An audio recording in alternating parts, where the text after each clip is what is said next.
大家好，歡迎收睇 GNG 香港生活日常。今次咧帶大家睇一個展覽咧，叫做萬眾同樂，幽默港漫格格趣。地點咧係位於沙田嘅香港文化博物館。我哋去嘅時候咧，應該係啱啱開幕冇幾耐，所以在場有漫畫家親自到場幫人哋畫肖像畫。呢個告示都幾有特色喎。展覽共有11組唔同年代嘅漫畫人物，至於選擇嘅取向同埋條件呢，就唔太清楚啦，應該係最安全嗰11組咯。題材係包括由50年代至到而家嘅一啲幽默漫畫作品，係一個都幾長期嘅展覽啊！由即日起去到2026年3月呢，大家都可以去睇嘅。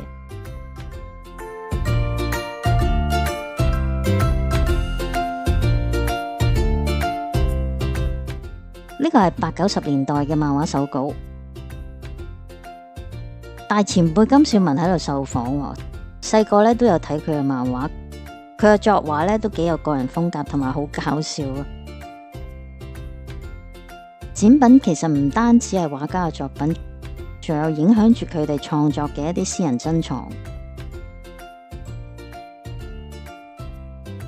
留意右下角係畫家7歲嘅時候參加社區比賽嘅作品，主題咧係將一啲經典故事延續落去。於是佢就寫咗3隻小豬去創業嘅故仔，但係因為咧冇上色，所以係冇任何獎項嘅。黃玉郎話喺60年代咧，即係佢12、13歲嘅時候咧，有報紙編輯賞識佢，於是佢就開始投稿報章裏面特定格數嘅漫畫咧。咁佢畫咗好多，5毫子一張咧，加加埋埋都有10蚊8蚊，喺當時嚟講已經係好好嘅收入啦。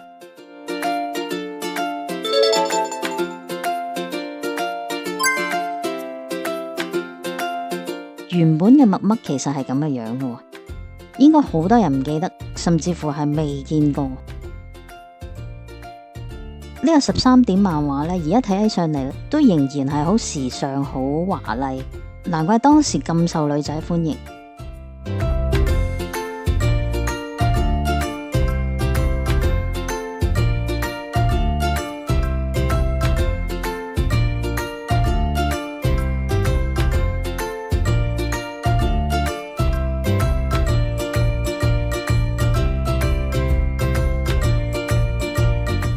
貓室其實係一個2人同文組合，負責文字嘅咧係 Pan Hong， 負責圖像咧係 John Chan。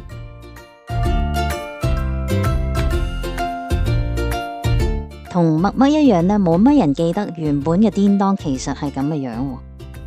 嗰個應該係佢哋喺日本得獎嘅時期。而家嘅叮當已經變得好圓潤可愛同埋大眾化。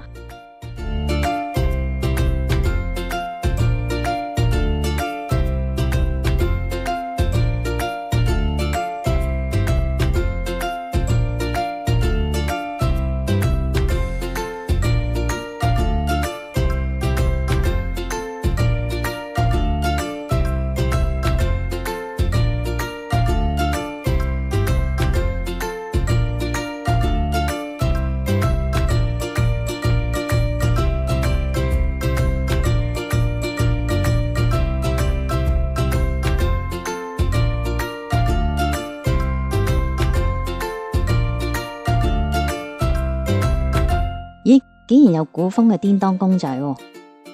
嗰個2019年年曆呢，我都曾經有過。最左邊嗰個呢，有啲似小紀念。大大與小妹嘅公仔都幾得意啊！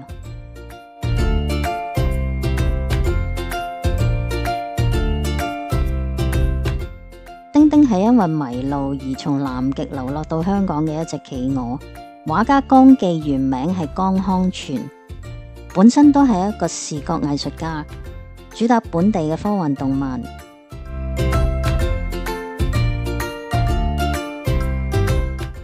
白貓黑貓本來係2000年代嘅兒童書，所以我作為一個冇細路嘅大人呢，係完全唔認識嘅。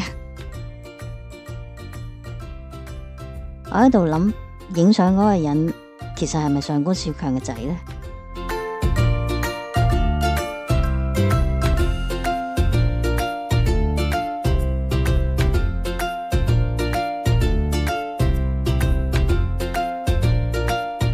老夫子嘅原創者係邊一個呢？一直存在爭議。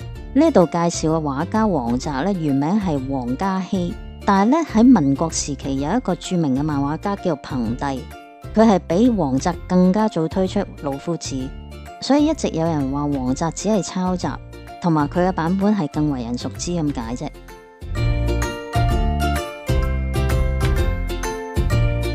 外國人尤其是日本人呢，對於隨便赤裸上身嘅香港大叔係感到驚訝嘅。大麻城就係呢一種造型，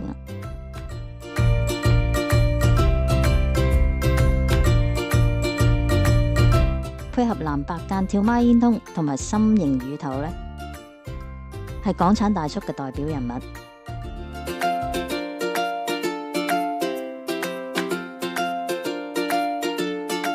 大大與小妹嘅歷史呢，唔算係好長，佢由2016年開始，主要嘅題材都係記錄情侶之間嘅生活點滴啦。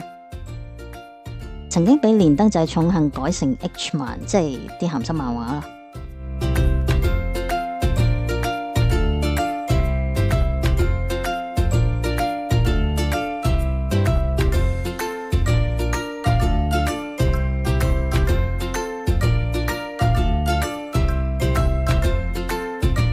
細個成日都睇金小文嘅漫畫，好欣賞佢嘅幽默啦，同埋獨特而強烈嘅風格。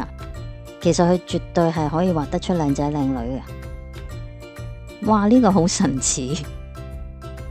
近年印象最深呢，一定係西九龍中心外牆海報事件，因為原本掛上嘅係林長坤畫嘅性感少女咧，但係當其時俾民建聯議員投訴意識不良，於是後嚟就拆咗落嚟啦。所有人都以為商場跪低咗啦。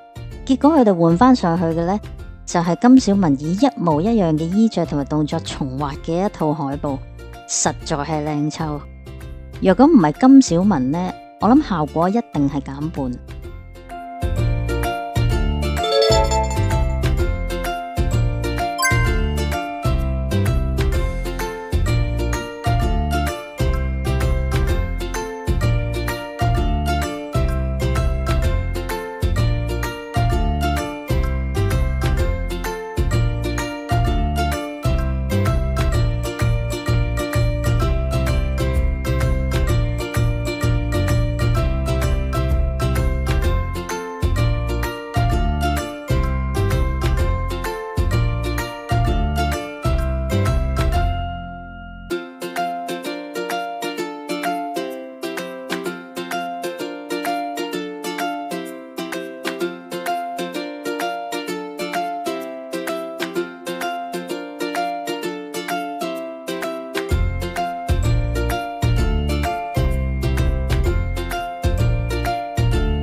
呢啲紀念品呢，完全係湊數湊熱鬧咁嘅樣咯。關於展覽嘅內容呢，就到此為止啦。多謝大家收睇，歡迎讚好訂閱，拜拜。